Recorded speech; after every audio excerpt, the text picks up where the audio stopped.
1వ తేదీ మార్చి నెల 2025 సంవత్సరం. ఈరోజు దేవుని వాగ్దానము. యోహాను సువార్త 14వ అధ్యాయము 6వ వచనము. నేనే మార్గమును సత్యమును జీవమును, నా ద్వారానే తప్ప ఎవడును తండ్రి యొద్దకు రాడు. సహోదరి సహోదరులారా, ప్రభువు తన శిష్యులతో, నేను వెళ్ళి మీకు స్థలాన్ని సిద్ధపరుస్తాను, నేనుండే స్థలంలో మీరు కూడా ఉంటారు, మిమ్మల్ని తీసుకువెళ్ళడానికి నేను మరలా వస్తాను అన్నప్పుడు తోమా ప్రభువుతో ఇలా అంటాడు, నీవు ఎక్కడికి వెళ్తున్నావో మాకు తెలియదు, ఆ మార్గము మాకు ఎలా తెలుస్తుంది అని.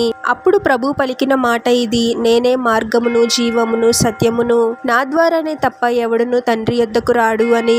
ప్రభువు పరలోకానికి మార్గమై ఉన్నాడు. మనం ప్రతిదినము ధ్యానిస్తున్న పరిశుద్ధ గ్రంథమైన బైబిల్ సత్యమైనది. ఆనాడు ప్రభువు పలికిన ప్రతి మాట సత్యము. ఎవరైతే వారి పాపముల నిమిత్తము పశ్చాత్తాపపడి ప్రభువుని రక్షకునిగా అంగీకరిస్తారో వారు ప్రభు చేత పరిశుద్ధపరచబడతారు. ప్రభు ద్వారా వారు మరణం నుండి తప్పించబడి, అంటే నిత్య నరకాగ్ని నుండి తప్పించబడి నిత్య జీవాన్ని పొందుకుంటారు. ప్రభువు పరలోకానికి మార్గము సత్యము జీవము అని మనం గ్రహించగలగాలి. ప్రార్థన.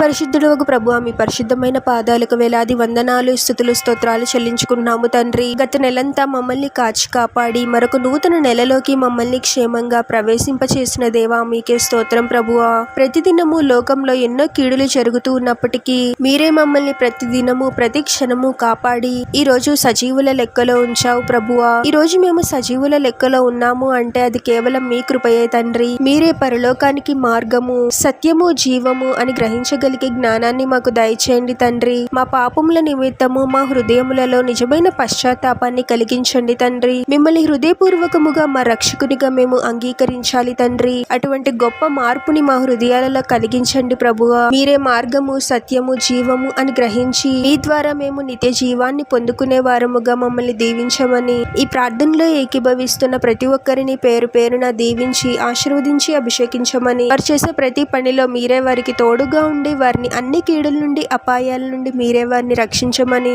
ఈ మా మనవులన్నీ యేసుక్రీస్తు వారి పరిశుద్ధ నామంలో అడిగి వేడుకొనుచున్నాము తండ్రి. ఆమేన్.